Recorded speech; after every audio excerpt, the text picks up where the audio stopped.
Hey, booze, hey. Do your blankets feel like super glue in the morning? Well, sis, it's time to shake them off. Welcome to Wake Up Happy Sis, the show that jumpstarts your day with a bang.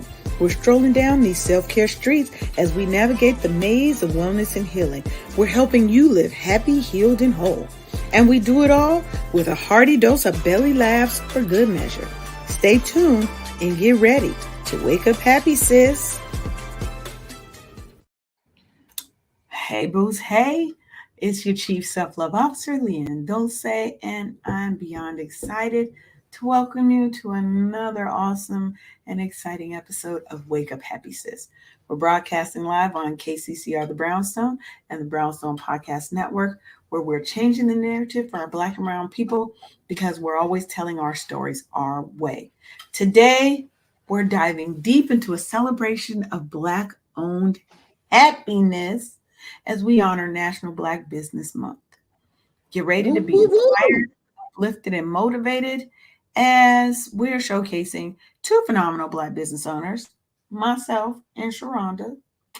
And we're going to talk a little bit about our journey as Black business owners.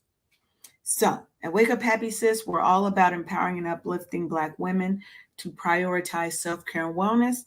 And it's time to conquer the world unapologetically, living our best lives without guilt and shame.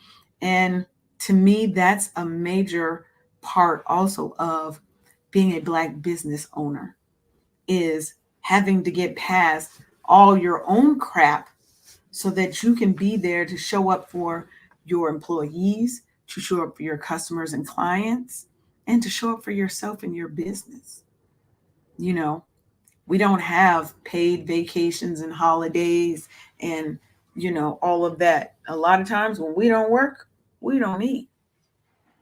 So we want to talk a little bit about what it's like to be a Black business owner and how we've gotten to the place that we are in our business. So this is a little bit of a shift. So you're going to get behind the scenes with myself and Sharonda today. So let's get into it. Let's get it. Okay. So I'm gonna just ask you some questions, Sharonda, and then you can ask me some questions. How about that? Okay. All right. First, tell us, what is the name of your business, Sharonda, and what do you do, and when did you get started? My business is Bookkeeping 101, and I got started when I was still working full time in corporate America. My website is down below. It's bookkeepingforlife.com. And so I got started back in 2015, but I didn't retire until 2023. So I was trying to get it up and running, but back then my family was young. My son was still in school and stuff. And so my business had to take a back burner so I could be a full-time mom. And also, this, trying to climb the corporate ladder, because you need the seed money to put behind your business and things of that nature. And it was, so my son is going to be 21 years old this year, my God. And he's grown and gone, off on his own now. And so my business is my baby. So now that I'm retired, now I have all of the time in the world to put towards my business and trying to navigate and figure things out right now. So now this is the first full year that it's just, about focusing on my business and trying to navigate, trying to, get it to grow and everything. So. Okay. So what was your inspiration behind opening Bookkeeping 101? Well, I've been in love with numbers since I was a kid. So you remember those yellow legal pads, the 11 by 14s. Mm-hmm. So that's what my mother used to write letters on to my father back in the day. And so I got a hold of one of those notepads and I just started writing numbers across. I was doing addition, division, all of my I was nerding out. All that, yeah. Yes. yes, pretty much, nerding out really early in age. And then when I was in high school, they introduced me to bookkeeping. And back then, when we were in school, they had chalkboards, not dry erase, for real chalkboards. So I Mm-hmm. came in class one day and bookkeeping 101 was written right across the dot, and that's how my logo was born. So that was my first introduction Right. to Okay. bookkeeping And then if you in guys high have seen school. the logo, it's written on a chalkboard. So Absolutely. that's actually very cool to see the stories behind people's business and Mhm, how they came up with their name and their logo and all that. I love that it mhm. was tied to a good childhood experience, right? Like, I Yeah, remember coming in. I love that. I love that. All right. So I was in love, totally in love. apparently, like you said, you love them numbers, baby. Ain't nothing wrong with it Hmm. So because we then, need people who love the numbers. yeah, everybody got a role to play, and this one is mine. So I joined the army, and I used to be a chaplain assistant, and I was taking care of the offering every Sunday, getting the denominations together and securing it in the bank bag and dropping off the offering every single Sunday. And then I went to Tuskegee University and I studied accounting. That was my formal introduction into the field. And I just fell deeper down into that hole of love. I love the numbers and stuff. So in Now, school, I was learning about the doctrine. but you're not an accountant, I am, or are I you an am. accountant? There's, So what's the I difference am, between but accounting I'm and not a bookkeeping? CPA though. Okay, Hmm? you're not a certified public accountant. But okay, but you have an accounting degree. You are an accountant. Can be an accountant. So what Mhm. made you decide to do bookkeeping instead of going into being a CPA? Because there are so many aspects in accounting. The bookkeeping is where that was my love. That's what got my heartstrings. Like, oh my goodness, I can organize. I can do this. And I became when I was in the army. One of my last duty assignments was a funds clerk, and so I was in charge of all of the fund requests for the congregation to get certain services and goods. And I was the one that was making sure you can't put in these fund requests because you're nearing the end of this budget item. So you got to either wait till next month after we get replenished, or go into a different. It was I was like, I'm really thriving at this. And so Okay. then later on in life, we started family owned businesses and stuff. And so I was the accountant, office manager, and all of the things, behind the scenes in the back office, so to speak.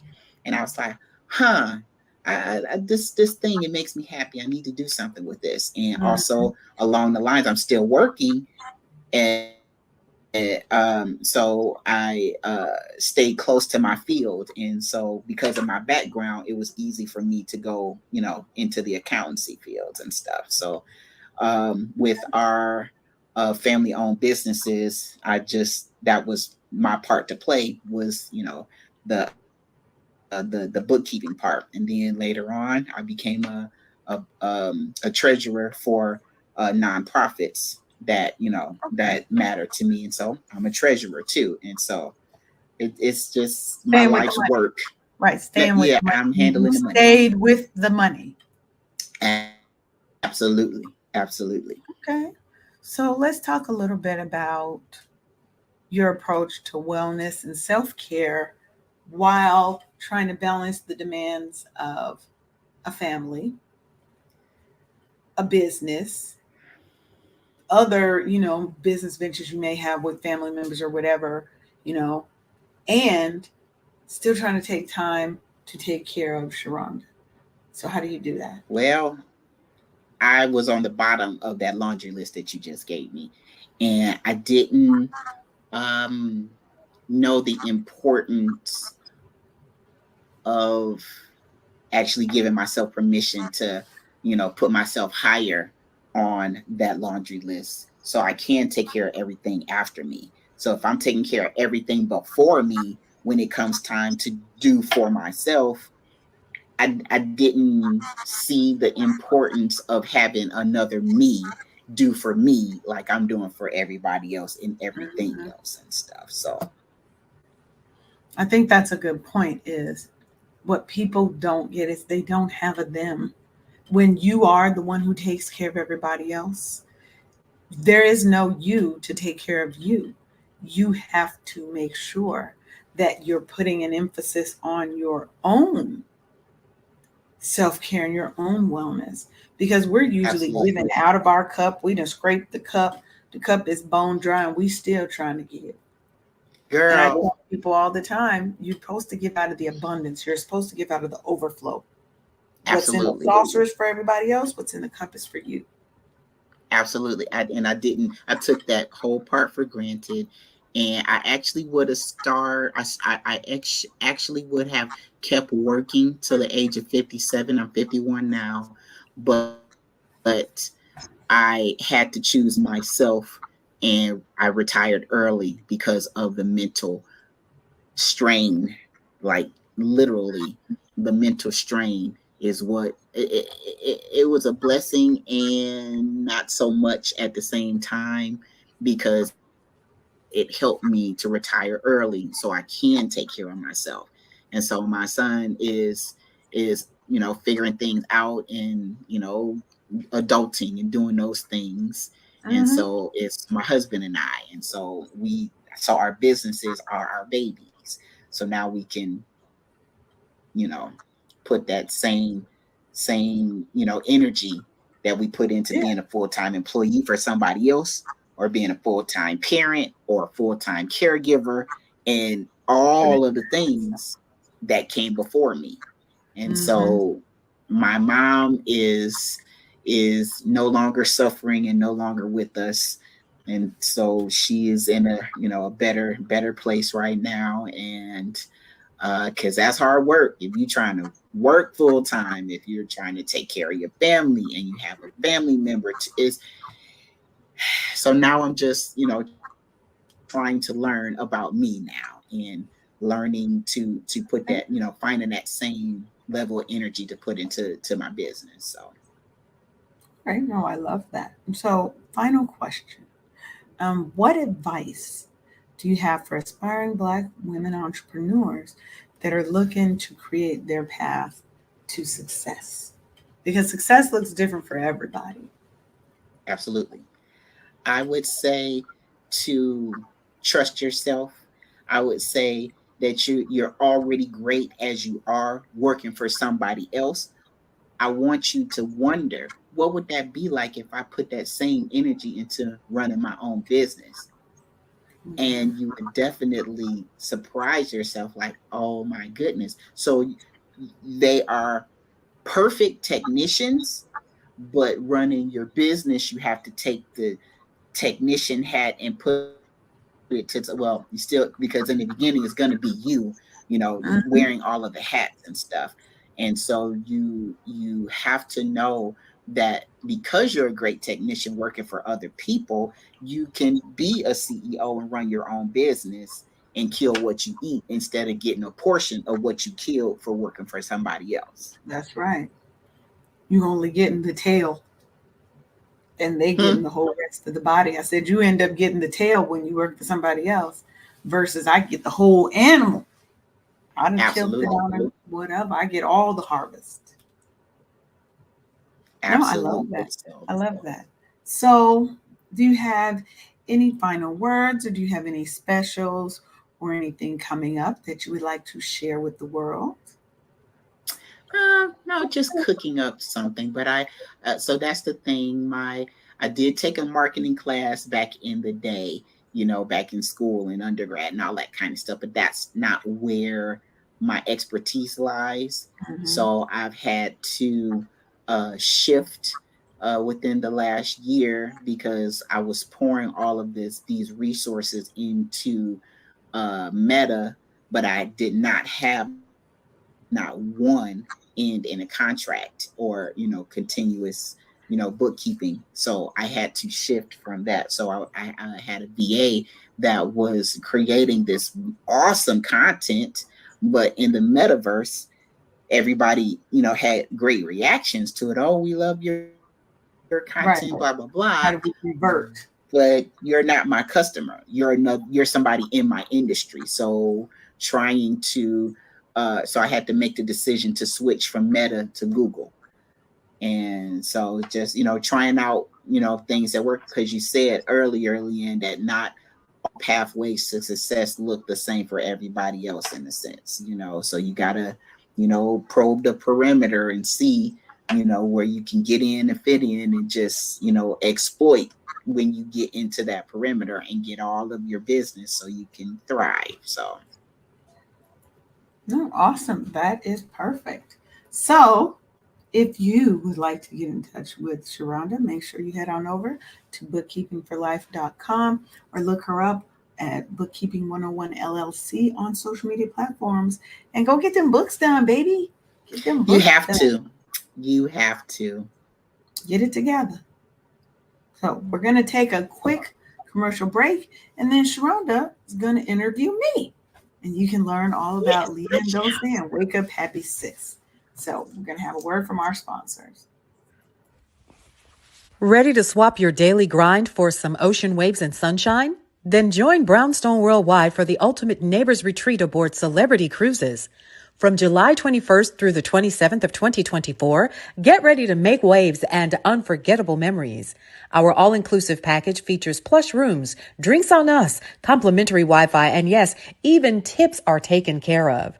Bask in live entertainment, exciting contests, and be a part of the live tapings of Brownstone podcast shows. Venture beyond the ship with shore excursions to the stunning Key West, Bimini, Bahamas, and Georgetown, Grand Cayman. But here's the catch. These rooms are selling out like hotcakes right now. So don't miss the chance to rub elbows with your favorite Brownstone Air personalities and meet your neighbors in an unforgettable setting. So what are you waiting for? Secure your spot on this epic journey today. And we're back. You ready? yes. All right. So LeAnne, I know you're really, really used to running the show, and the flow is very important, and we always have fun doing what we do. But now you get to be in the spotlight because I'm going to interview you now. All right. Well, let's go. I'm ready. Okay, so how was Wake Up Happy Sis born?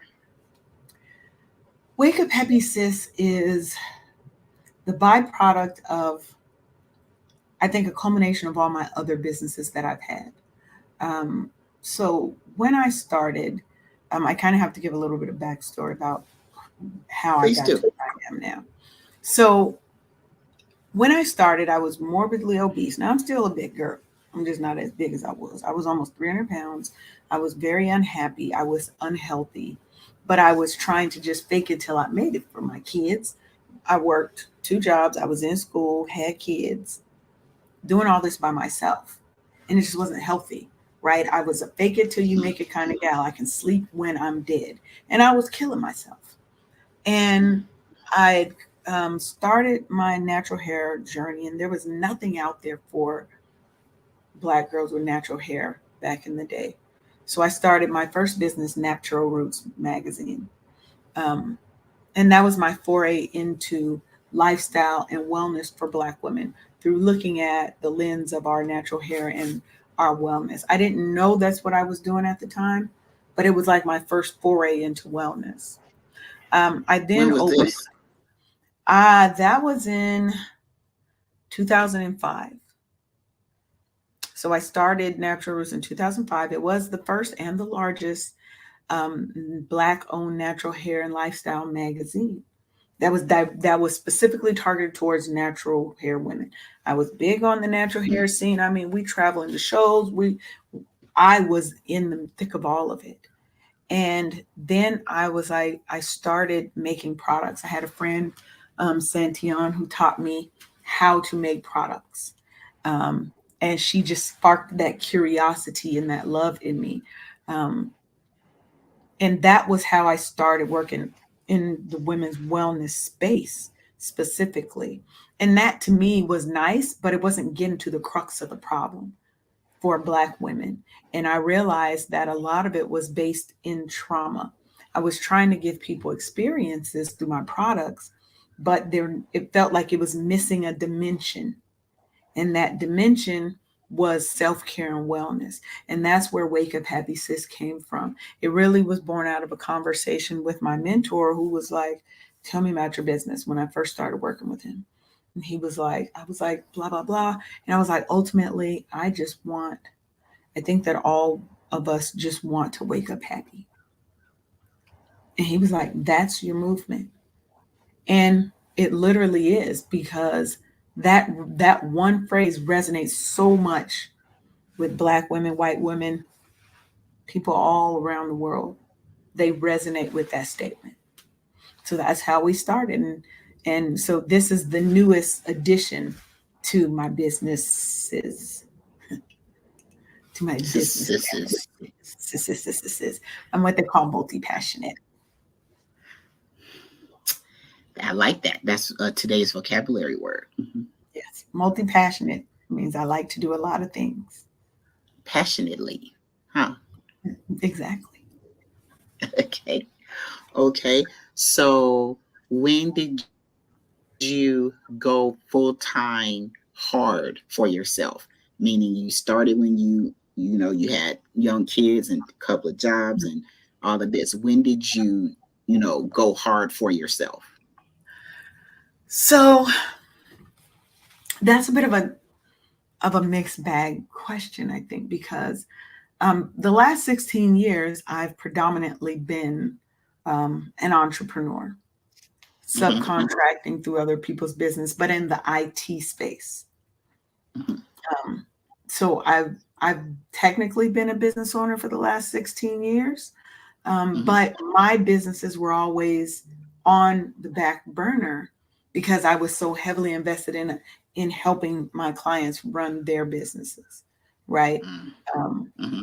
so honestly, this past year is where I actually took a pay cut and stopped working as many projects and hours so that I could focus more on building my own business ventures, because either we're going to build for somebody else or we're going to build for self. And my goal is to build a legacy for my daughter, my grandson, and for my community, because when I leave this earth, I want to be able to say that I meant something to somebody, that I changed somebody's life. I truly see myself and my business as a world changer, and the people that I'm around. I truly see us as world changers.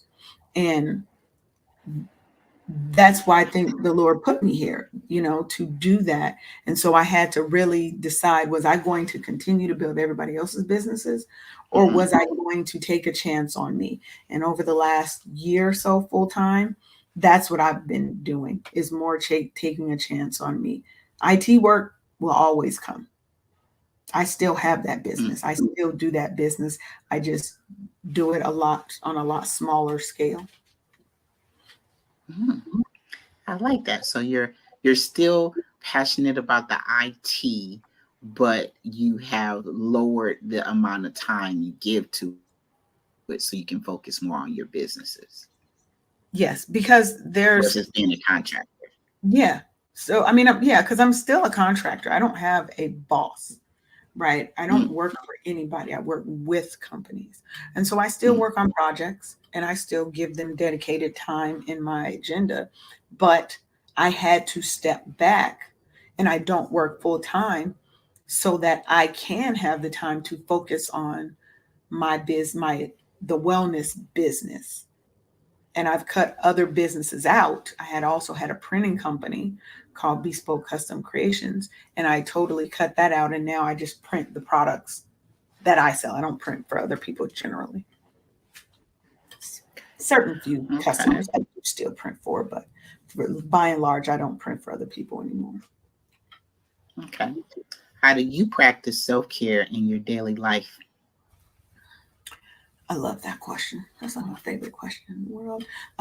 One of the main things that I do is I always have music on. So if you know me, if you've ever been to my house, there is always music playing. Music soothes me, it calms me. I sleep to music. I don't watch TV. That's another thing. I stopped watching TV when 9/11 happened. Me and Mm, my us boys too. were The like two. news. Hmm. Yeah, my boys were like 2 or so. They were really young. Me, my daughter, and my boys, and that's all we sat and watched for like 2 weeks straight. And do you know what that does to your psyche when all you see is death around and negativity? And I started paying attention to the news, and I was tired of the narrative that they were always painting about Black people, and it was always the negatives. Mm, If a Black man is shot and killed, the first thing they do is go find anything negative about him.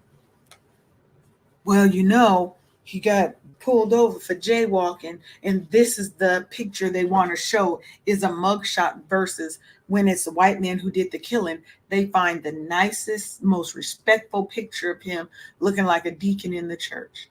That's when I stopped watching TV. That to me is a part of my wellness strategy because absolutely. that's more stress that it was bringing to my life.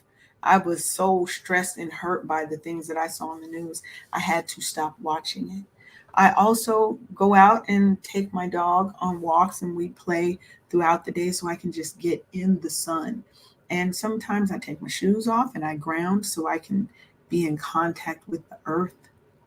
Um, and I try to fill my self care toolkit, if you will, with things that make me happy, right? Because, like everybody else, I suffer from depressive episodes and moments too, like everybody else. I'm not always a happy person. Some mornings I don't want to talk to people and I need to shut off. I'm also an empath, so if I'm in a room with too many people, I have to separate and shut myself off because I have to restore my own energy levels, right? Because I take on so much of everybody else's good or bad energy. Hmm. So for me, it's important to journal, have affirmations. Um, I am always followed by my angel numbers, and my guides and my spirits and ancestors are always with me and pinging me with little numbers. I see my 111, my 44, like it's coming up all the time. Um, and just learning to heal. That to me was the biggest thing is learning to let go of all the pain and the trauma of things that happened to me earlier in life, whether it was ill intentioned or it was an accident that, people don't always mean to harm you. They don't know they're harming you, they're just doing what they were taught. But that to me was the biggest thing when I decided to let go of all the pain and all the stress and other people's agendas and other people's feelings of me. I don't care. You can think what you want about me because God and me know the truth. Hmm. Mhm. So for me, those are just a couple of things that I do personally for my own self care and wellness. Okay. How do you cultivate self love and acceptance, especially in a society that often devalues and marginalizes Black women? Mm, you came with the hard question. I like that. So for me, what I think it's important to do is to share our testimonies and share our stories. Because people think that because they've been through this trauma, this negative thing, I've been to jail, I've been to prison, that doesn't define you. These are just periods in your life. So the first thing I try to tell people is write yourself. I've got 2 exercises. One is write yourself a love letter, and the second is write your own eulogy. Now, the second sounds Mm, very morbid, but when you write your own eulogy, you have to come up with good things to say about yourself. It's also a good way to see, am I focused so much on other people, on doing for others, that I've never really accomplished anything major for me. All of my accomplishments are I was a great mother, I was a great wife. What are the things that you can say about yourself? I love to travel. I am an awesome friend. I love to dance. I love to be naked and roam around in the buff because those are things that make me happy. I had to find out who I was and what I was comfortable with. And I think as people become one more accepting and tolerant of what doesn't look or appear like them, we don't all have to be the same. Two, love yourself before you love anybody else. There is nobody who loves me more than me. And people think, oh, but you're fat, that you can't love yourself. Girl, please. Just because you're skinny don't make you any healthier. Oh, Skinny doesn't equal healthy. I know plenty of people who are skinny who are way more unhealthy than I am. And I'm not going to say what I was going to say. We're going to leave it there. okay. Love yourself. Look yourself in the mirror every day. And if you have to do it multiple times because you don't feel it yet, look yourself in the mirror. And I'm talking about naked in the mirror. LeAnne, I love you. You are amazing. You are beautiful. You are talented. Anytime my angel numbers come up, I have this little thing I say in my head. I am healthy. I am wealthy. I am rich. I am that bitch. I am love. And then I go through, there's different statements that you can say based on different chakras in your body. But I'll be like, I um, feel love. I feel abundance. I feel health, wealth, prosperity. I have these things. I believe these things. I am, and I just say these things to myself. And sometimes you just have to realize that it's okay to toot your own horn. It's not bragging, it's a fact. And to me, Two. and to me, the more that we put out into the world, love, the more love is going to come back to us. So we have to be the thing that we want to receive. And how I cultivate that is I teach other women to love themselves and to spread that love so that more love is going out. Love can always kill hate. That don't mean that everybody that hates you gonna start loving you. That's not what I'm saying. You love unconditionally. I love myself more than anybody else can love me. I love Black women and I want us to be healed, happy, and whole. I want us to love ourselves to health,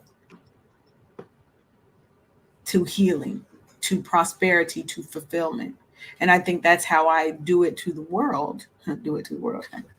That's how I do it for the world is with Wake Up Happy Sis, by creating programs and retreats and other activities and events that help women come into alignment with loving themselves and pushing that love out to the world so that we don't have to have too many FAAFO moments.